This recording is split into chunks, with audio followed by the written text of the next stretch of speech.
of the government's European Union exit modelling? But Can I reassure my honourable friend that we have confirmed that when we bring forward the vote on the final deal, we'll ensure that Parliament is presented with the appropriate analysis to make an informed decision. Now, with negotiations ongoing, it would not be practical or sensible to set out the details of exactly how the government will analyse the final deal, but we will set out our assumptions and methodology when we present this analysis to Parliament and the public. Corbyn. Thank you, Mr. Speaker. I hope the whole House will join me in paying tribute to Patricia Hollis, Baroness Hollis of Higham, who died earlier this week. She was a tireless campaigner for social justice, played a pivotal role in defeating the cuts to tax credits this government was imposing on low-paid workers, and we on this side will miss her dearly. Given the Prime Minister did not once mention Chequers, either in her conference speech or in her statement to Parliament on Monday, does this mean the Chequers plan is now dead?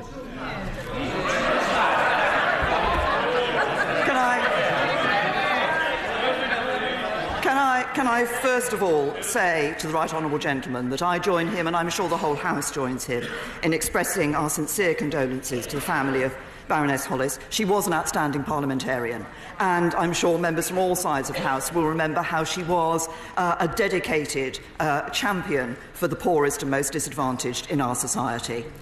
He asked me if the Chequers plan was dead. The answer is no. Corbyn.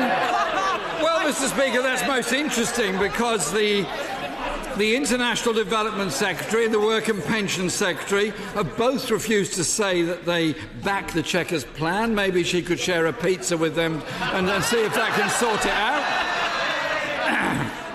out. Could the Prime Minister confirm the Treasury legal advice given to Cabinet that in the event of no deal, the government would still have to pay the EU a divorce bill of £30 billion? Can I say to the right honourable gentleman, we've been very clear throughout the negotiations in relation to the financial settlement that led to the figure of around £39 billion that appeared following the December joint report, that this is a country that honours its legal obligations, and we will do exactly that. But I would also remind members of this House that we have been very clear, as have the EU, that nothing is agreed until everything is agreed. Corbyn. Last week, Mr. Speaker, 63 Conservative MPs wrote to the Chancellor to complain that Treasury forecasts based on Brexit negotiations are too negative. I'm just waiting to write to say that legal advice is too negative as well. In December, the Prime Minister signed an agreement.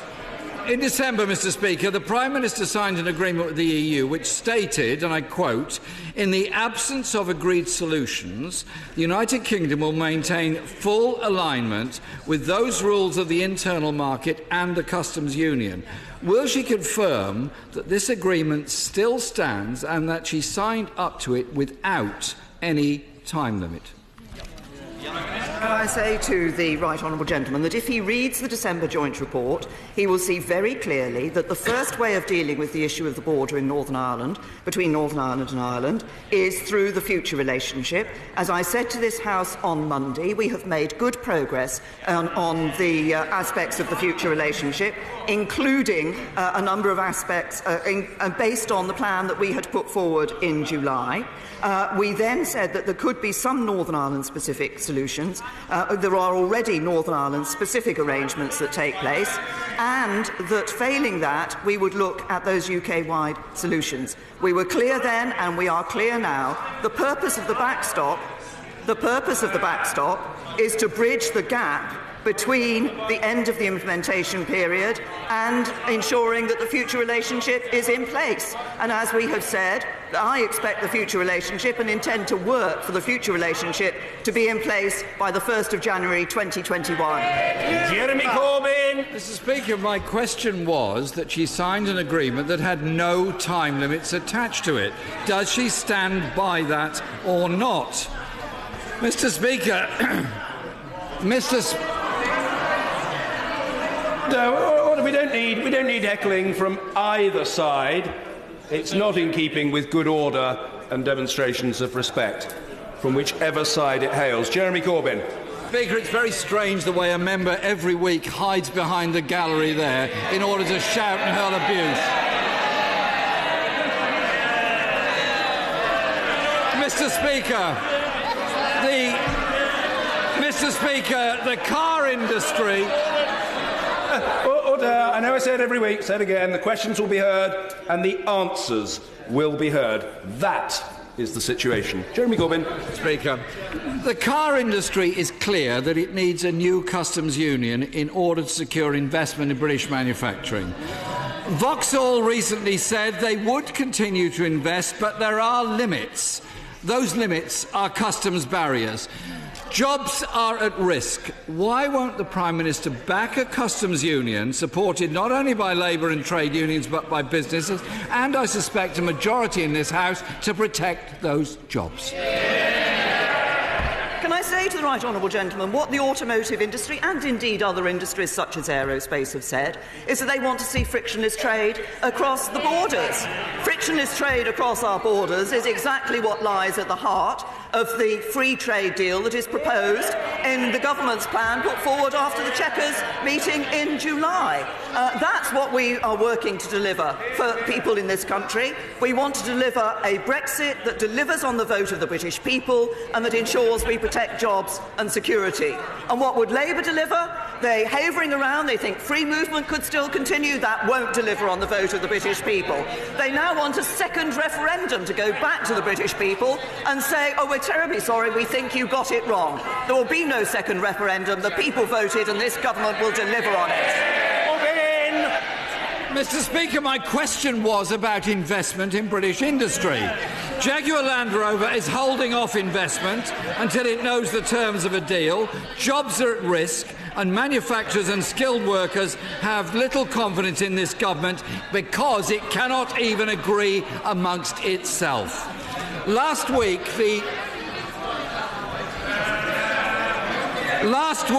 the Public Accounts Committee reported that the Department of Health could not assure us of its plan to safeguard the supply of medicines after the UK has exited the European Union.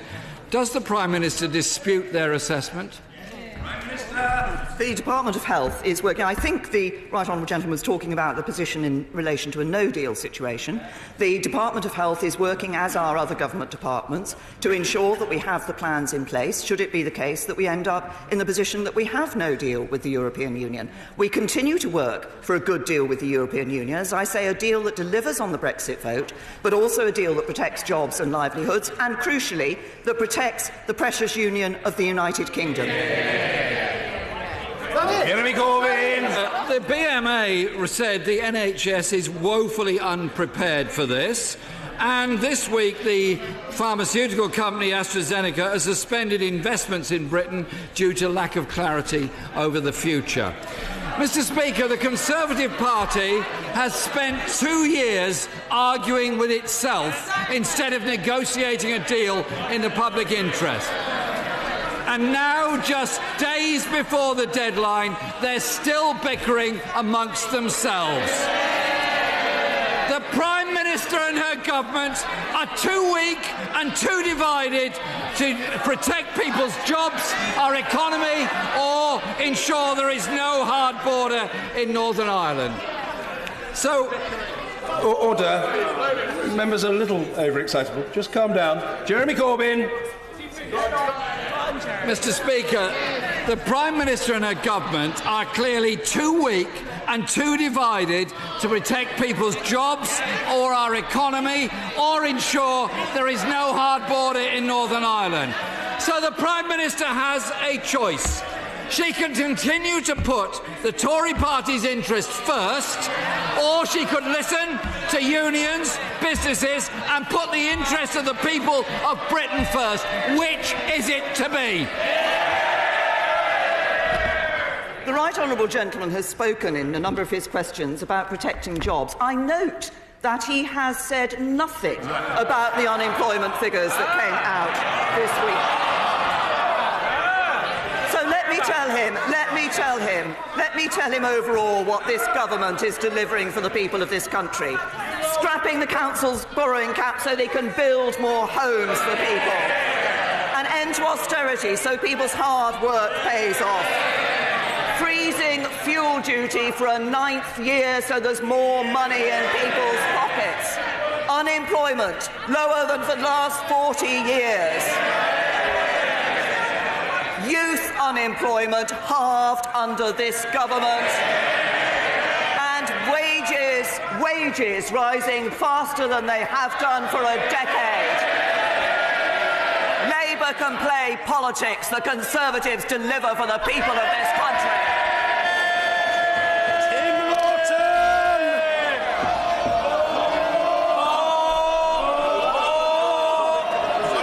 There will be more, and it will be from Mr. Tim Lawton. Thank you, Mr. Speaker. The Prime Minister is very familiar with my 5-year campaign to extend civil partnerships to all couples, and my private member's bill having completed its committee stages. So I welcome her recent announcement that it is now government policy, albeit without a timeline, and albeit with me having to find out about it by reading the press. So will she now support amendments to my bill at report stage in 9 days' time as the quickest way to make equal partnerships, equal civil partnerships, a reality for the many thousands who want her to get on with it? Can I say to my honourable friend that I'm pleased that we are actually supporting the proposal that he has put forward in relation to civil partnerships. We are working with him on his private member's bill, and we will be supporting that. I understand there are some small amendments required, and officials will be discussing those with him. In Blackford. Thank you, Mr. Speaker. It is in all our interests, for jobs in particular, that the Prime Minister comes back from Brussels with the right deal. We will act as a constructive opposition. The enemy is behind her. Yesterday, the former Conservative Prime Minister, Sir John Major, said that Brexit would leave the UK a poorer and weaker country. And previously, another Conservative Party leader told the BBC that people's jobs would be put at risk as a result of Brexit. Does the Prime Minister agree with these statements? As the right honourable gentleman knows, the plan that we have put forward for our future relationship with the European Union is one that protects jobs and livelihoods in this country, but also enables us not just to get that good trading relationship with the European Union, but to get good trading relationships around the rest of the world as well. Blackford. Mr. Speaker, people's jobs would be put at risk. The words of this Prime Minister in June 2016. Mr. Speaker, no Prime Minister should negotiate a deal that threatens jobs. The Prime Minister must accept responsibility, avoid an economic catastrophe. Prime Minister, go to Brussels and act in the interests of all citizens across the UK and negotiate to keep us in the single market and customs union. That will command a majority in the House of Commons. Does the Prime Minister not understand that staying in the single market and the customs union is the only deal that will get through this House? Can I say to the right honourable gentleman, as I have explained in this chamber on a number of occasions and will continue to do, the proposal that we have put forward is one that delivers on the referendum vote, but also ensures that we protect jobs and livelihoods across the United Kingdom. But if the right honourable gentleman is interested in ensuring that the interests of everybody in Scotland are taken into account in the negotiations that we undertake, then he should join with us in recognising the importance of leaving the common fisheries policy. Sir Patrick McLaughlin. The vast majority of people in the United Kingdom will wish the Prime Minister very well in the very tricky negotiations that she has to undertake. Something which no other Prime Minister has had to do in our history. Will she ensure that the outcome of these negotiations will ensure that we still continue to get the levels of inward investment that we've attracted in this country, which has seen unemployment fall in the last 6 years by over 1 million people? Well, My right honourable friend is absolutely right, and I thank him for raising this. The inward investment into the UK is important in terms of supporting jobs here in the UK, and what we want to do is ensure that we remain an attractive place for that inward investment, but we also want to encourage that inward investment through the deals that we are doing with countries around the world. And free trade deals mean greater choice, they mean lower prices for British consumers, and more export opportunities for British businesses, and increased investment here in the UK. And that's why our leaving the European Union gives us an opportunity to forge even better relationships, even better connections around the rest of the world, to encourage that inward investment and to bring yet more jobs here to the UK. Mr. Speaker, I'm sure even the Prime Minister's fiercest critics, I believe she has a few, but even her fiercest critics must be full of admiration for the way she manages her diabetic condition and holds down such a tough and demanding job. I understand she benefits from a FreeStyleLibra glucose monitoring system. Wouldn't it be nice if she would do something to make that available to the 500,000 people who are denied that benefit because of NHS rationing? Perhaps we could call it help for the many, not the few. Can I say to the honourable gentleman, first of all, I thank him for his comments. I do use a FreeStyleLibra. It is now available on the National Health Service. It is. But I would say to the honourable gentleman, it is not the only means of that continuous glucose monitoring that is available on the NHS, and there are other means that are available. In fact, I saw a letter from a young girl yesterday, from a child, who had written in to say she'd started on the FreeStyleLibra, but then because of the hypos that she was having, she's actually been moved on to a different glucose monitoring system. So it isn't the case that there's only one system that is the right one for everybody. What's important is that those systems are now available on the NHS. Steve Double. Thank you, Mr. Speaker. The government's announcement of a pilot scheme for seasonal agricultural workers has been warmly welcomed by fruit and vegetable farmers in Cornwall and indeed across the country. However, this sector is not the only sector that relies heavily on seasonal migrant workers. The tourism and hospitality sector is very concerned that they will be able to continue to access the seasonal workforce they need once we leave the EU. Can the Prime Minister confirm what action the government is taking to ensure this important sector for our economy continues to be able to access the workforce it will need? And would she consider a seasonal worker scheme for the tourism sector? Well, can I say to my honourable friend, I thank him for highlighting the seasonal workers pilot that we've introduced, because the horticultural sector is a particular British success story.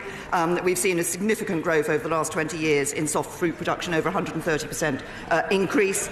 We have been clear that we're piloting and looking at this seasonal worker scheme, and we'll assess how that has worked, and we'll obviously be bringing forward the further details of the overall immigration policy that we have proposed, but we'll ensure that we are recognising the needs of the British economy. Alex Norris. Thank you, Mr. Speaker. Yesterday, Nottingham citizens published their report into hate crime in our schools. This highlighted hate crime as a growing issue, but I was particularly struck by the children's surveys' lack of awareness of what actually constitutes a hate crime. We have failed them by not yet properly arming them with the knowledge and skills to thrive in this challenging world. Would the Prime Minister meet with me and a delegation of young people from my city to discuss how to change this? To the honourable gentleman, he's raised a very important issue about hate crime. Obviously, we've been taking a number of steps over the recent years in relation to this issue of hate crime.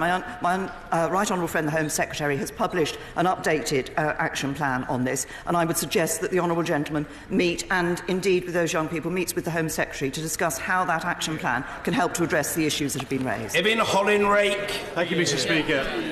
Our Joint Health and Local Government Select Committee inquiry into the future funding of adult social care recommended a social insurance system of the type that has been so successful in Germany.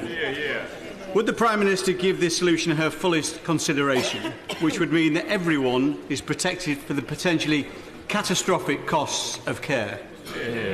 Can I first of all say to my honourable friend that I would like to thank him and the Health and Local Government Select Committee for their work on this important issue, and it is important that we get social care on a sustainable footing for the future and alleviate the short-term pressures which come on both the social care and the health systems. Obviously we've given more money to councils, but we will be publishing a green paper later this year setting out proposals for reform. It will look across the board at a number of proposals that have been put forward in this area, and will certainly consider those that have been put forward by the committee. Ian C. Lucas. Pensioners over 75 face having to find an extra £150.50 every year if current proposals to take away free TV licences come to fruition. Will the Prime Minister take responsibility for this policy, speak to the BBC and find a solution that doesn't pickpocket pensioners? Say to the honourable gentleman, as he knows, the arrangements in relation to the free licences changed, was part of the last BBC settlement. The money is being made available to the BBC, and they will take decisions about how they operate on this. Mr. Simon Hoare. Thank you, Mr. Speaker. It is extraordinary that the party opposite has nothing to say about the good news of the fall in unemployment. Falling by 50,000, now the lowest rate in my lifetime. More important, I'd suggest, that wages are also growing. And that's particularly good news in a constituency like North Dorset, where incomes are below the national average. Does she agree with me that this now means that thousands of families across our country are benefiting from the security of a regular pay packet and our balanced Tory approach to the economy? Can I say to my honourable friend, he's absolutely right to highlight the excellent news that we've seen in relation to employment. Employment at a near record high, unemployment at its lowest rate since the 1970s. As I said earlier, youth unemployment halved under this government at a new record low, and real wages rising. And as my honourable friend says, what that means is more people with the security of a job, more people with a regular salary, more people able to support their families. We're only able to ensure that that takes place by having a balanced approach to the economy, and that's the Conservative way. Alistair Carmichael. Thank you, Mr. Speaker. The Bedouin community of Khan al-Amr in the occupied Palestinian territories faces imminent demolition and is currently being swamped with sewage from the nearby settlement of Kfar Adumim. Just this morning, Israeli forces have tasered and pepper-sprayed activists there. Will the Prime Minister make it clear to the Prime Minister of Israel that this is occupied territory, that these are refugees, protected people, whose forcible removal would be, as the United Nations has stated, constitute a war crime? Can I say to the Right Honourable Gentleman that my Right Honourable friend, the Minister for the Middle East, met the Israeli ambassador on the 11th of October. He made clear the deep concerns that the UK has about Israel's planned demolition of the village of Khan al-Amr. Its demolition would be a major blow for the prospects of a two-state solution with Jerusalem as a shared capital. And I once again call on the Israeli government not to go ahead with its plan to demolish the village, including its school, and displace its residents. Mrs. Kemi Badenoch. Thank you, Mr. Speaker. My constituent Elliot Peters died earlier this year from hyperammonemia, aged just 14. His parents, Holly and Andy Story, are understandably devastated. Elliot's condition was not diagnosed early enough. By the time he was placed on dialysis, it was too late. Will the Prime Minister meet with me and Elliot's parents to discuss raising awareness of the condition and adding hyperammonemia testing to A&E departments when a patient presents symptoms? Can I say to my honourable friend that this is an extremely tragic case, and I would like to offer my sincere condolences to Elliot's family and friends. I understand that this is a condition that's associated with an inherited metabolic condition, some of which are very rare, and staff aren't always on the lookout for symptoms of such rare conditions. But we are committed to making sure that the NHS always seeks to learn when things go wrong to ensure that such tragic events can be prevented for future parents. And I'm sure that a minister from the Department of Health and Social Care would be very happy to meet with my honourable friend and Elliot's parents to discuss this. Pete Wishart. In the face of clear breaches of electoral law where the Vote Leave campaign might just have cheated its way to victory, the police refused to undertake a criminal investigation because of what they say is political sensitivities. This comes on top of all the issues of unaccounted dark money sustaining the Scottish Conservatives. Does the Prime Minister believe that our electoral laws are fit for purpose, and what will she personally do to ensure that our democracy is defended from those that would seek to circumvent it? Can I say to the honourable gentleman that, as he will know, the Electoral Commission is an independent regulator accountable to Parliament and not to the government. And there's a very important constitutional principle in this country that politicians do not interfere with police investigations, and everyone is innocent if and until proven guilty in a court of law.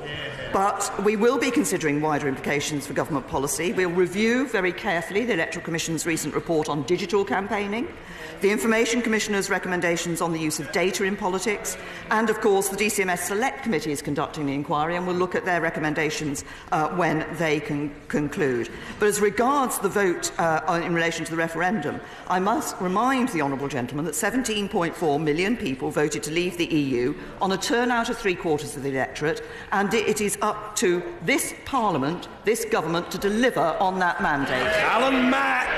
Thank you, Mr. Speaker. I welcome the government's extra funding for our NHS. Can my right honourable friend ensure that some of this new money is used to improve and upgrade NHS technology, which can both save more lives and improve patient care?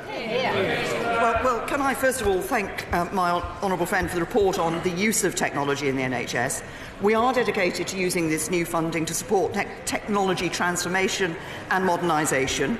There's capital funding that is being provided to the NHS to upgrade equipment, to construct new buildings, to refurbish existing ones.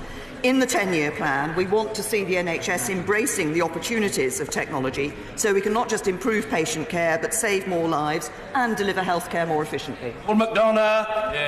Thank you, Mr. Speaker. In Mitcham and Morden, Brexit means that the Wilson Hospital will not reopen after funders pulled out due to economic uncertainty. Goodness knows how many communities are now going to lose their health centres and GP surgeries. We must have missed that Brexit bus.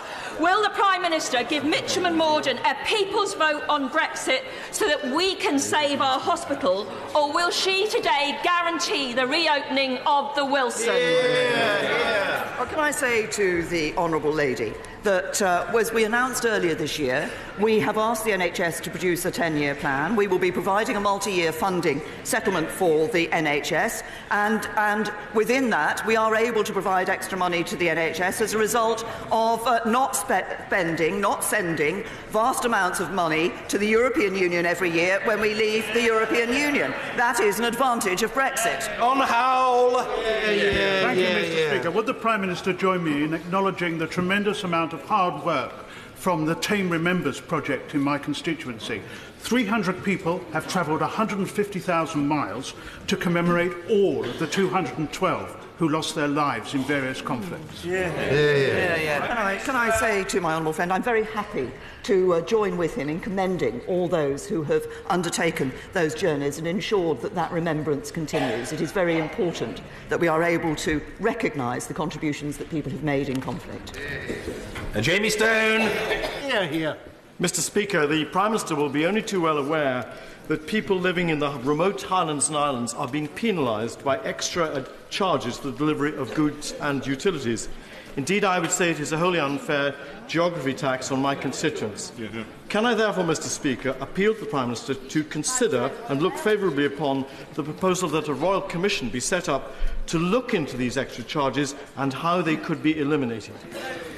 Well, can I say to the honourable gentleman that we have taken the price of parcel surcharges, including for more remote constituencies, seriously. That's why we've set up the Consumer Protection Partnership to look at this very issue, and that brings various consumer bodies together from the advice and enforcement world to look at the transparency and accuracy of pricing of delivery charges, as well as the level and fairness of charges. But I am sure that the relevant Minister from the Department for Business, Energy and Industrial Strategy will be happy to meet the honourable gentleman to discuss this further. Steve Baker.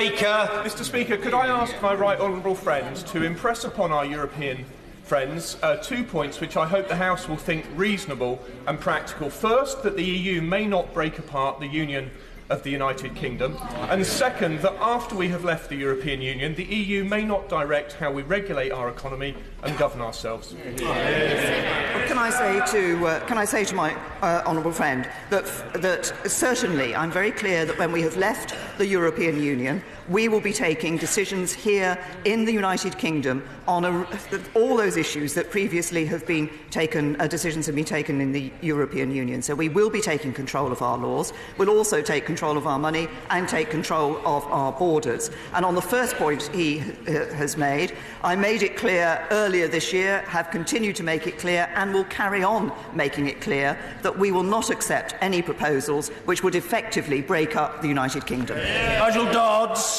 Given that nothing is agreed until everything is agreed, does the Prime Minister accept that it would be very, very difficult for the House to be asked to confirm a withdrawal agreement which is legally binding without having pretty clear assurances and some precision about the details of the future trading relationship?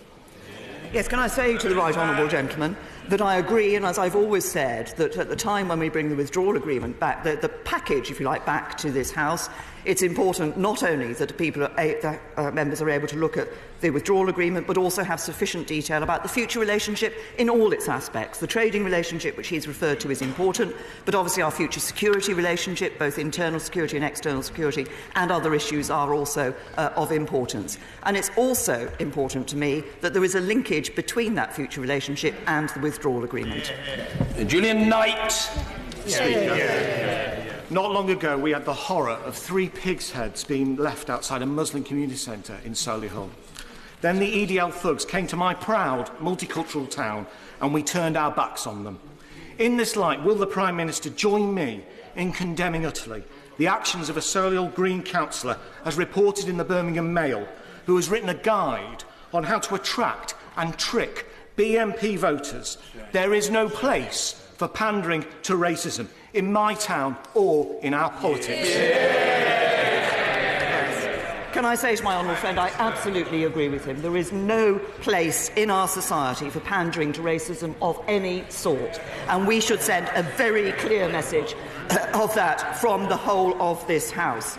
Can I also say he references what happened at one of his local mosques, and the Home Secretary has been pleased to make extra money available for the security of places of worship, because sadly we do see places of worship of different faiths all too often being subject to attack. But my honourable friend's key point that there is no place for racism in our society is absolutely right. Daniel Rowley. Mr. Speaker, the Work and Pensions Select Committee heard evidence that showed that by not having automatic split payments for universal credit, women are being trapped in abusive relationships. Mr. Speaker, this absolutely disgusts me. How does it make the Prime Minister feel? Well, can I say to the honourable lady that we take the issue of domestic violence and abusive relationships very seriously indeed. I think the issue is split payments obviously are available where that is the right thing to do in relation to couples. Where that is the right thing to do in relation to couples. But I think what needs to be done is that we take a sensitive approach to these cases on that individual basis. We all want to ensure that women who are in abusive relationships are getting the support that they need, and we should send a message of clear condemnation of that abuse from across this House. Dr. Julian Lewis. Next time shroud-waving EU negotiators claim that a hard border is necessary on the island of Ireland, will she kindly ask them who would actually construct it? The Irish certainly won't. The British certainly won't. So unless the EU army plans to march in and build it, it surely can never happen. Can I say to my honourable friend that we are all working to ensure that there will be no hard border between Northern Ireland and Ireland? That is the clear commitment of the United Kingdom government, and that was as agreed by the European Union when we signed the December joint report. Ben Bradshaw. My constituent, Matthew Hedges, a young PhD student, has been held in a jail in the United Arab Emirates for more than 5 months and was this week charged with spying. Will the Prime Minister ensure her government makes quite clear to the UAE that Matt was in their country doing academic research and nothing more? And will she also ensure that he receives full consular and legal support, a fair trial, and can return to his wife Danny in England as soon as possible? Say to the right honourable gentleman, obviously this is a very difficult and distressing time for Mr Hedges and for his family. Foreign Office officials are supporting Mr Hedges and his family and have raised the case with the Emiratis at the highest levels. My right honourable friend, the Foreign Secretary, has personally raised this case with his Emirati counterparts. We are in regular contact with the Emiratis regarding Mr Hedges' health and well-being, and we're continuing to push for consular access to ensure that he is given the support that he needs. John Barron. In welcoming the Japanese Prime Minister's suggestion that we could join the Trans-Pacific Partnership when we leave the EU, and in wishing her well in the future negotiations that are upcoming, could she please confirm that our joining and fully participating in the TTP will not be hindered by the common rule book of the Chequers Agreement, and that the whole of the United Kingdom will benefit? Well, can I say to my honourable friend, I've been pleased to discuss the matter of our potential membership of the TPP with the former Australian Prime Minister and with the Japanese Prime Minister. I'm very pleased that the Australian government and the Japanese government are welcoming to us in joining that. And one of the issues that we looked at when we put forward our proposals for our future trading relationship with the European Union was precisely whether it would mean that we could not join the CPTPP, and I'm happy to reassure my honourable friend that we would be able to join the CPTPP with the relationship that we've put forward in the government's plan. Theresa Pearce. My constituent came to see me earlier this year about being sexually harassed at work by a co-worker. Despite many months of meetings with her HR and line management, she's being treated like the problem rather than the victim. Could the Prime Minister advise me what I can do to help my constituent return to work and feel safe when her employer is this House? Can I say to the honourable lady that it is important that everybody is treated with dignity and respect in their workplace. There is no place for bullying, for sexual harassment or abuse in any workplace, and that includes in this Parliament. I'm sure we're all very concerned at the report that Dame Laura Cox has brought forward. We have been working on this issue here in this House, and I would particularly commend my right honourable friend, the Leader of the House, who has been working tirelessly on this issue to try and change our culture and practices here in this House. I hope that there will be a very serious, a very full response and a proper response to Dame Laura Cox's report. This should worry all of us. And what I want to see is a situation where the Honourable Lady's constituent is able to ensure that she can come to work in this House, be treated with dignity and respect, and not be subject to bullying, harassment or abuse. Luke Graham. Mr. Speaker. Mr. Speaker, the UK Agriculture Bill is currently before this House. Wales, England and Northern Ireland are parts of it, but due to the SNP, Scotland is excluded and isolated. Will my right honourable friend commit this government to working with all parties to deliver an agriculture bill that will guarantee Scotland and my constituents are not left behind? Well, can I say to my honourable friend, he raises a very important point, and I'm very happy to give him that assurance that we will work with parties in this House to ensure that Scotland is not left behind, and that we have an agricultural bill that actually works for all of us and for all our agricultural sector. And finally for today, Ivan Lewis. The Prime Minister has an admirable sense of duty, so will she be honest about Brexit?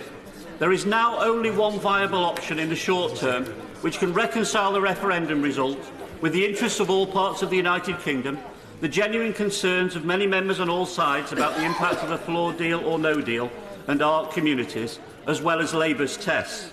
We should join EFTA and the EEA and seek EU agreement to remain in the customs union for a specified period from the date that we leave, making it clear that on joining the EEA we will exercise our right to put an emergency brake on free movement of labour.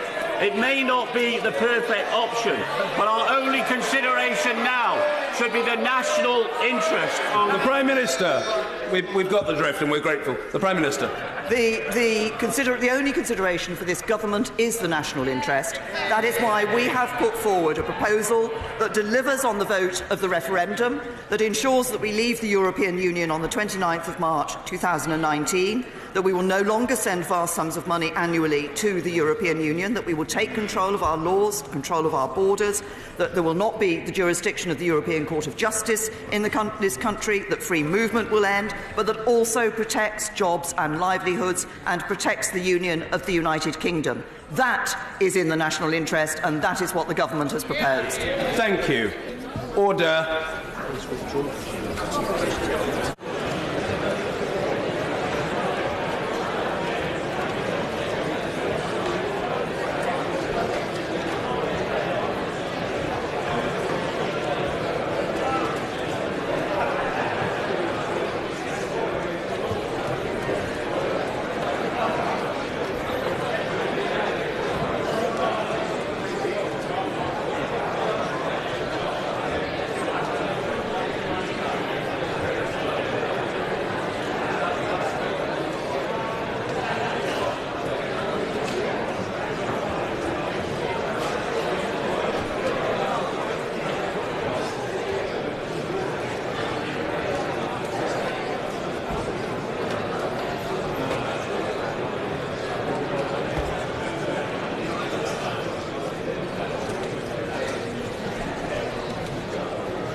Order.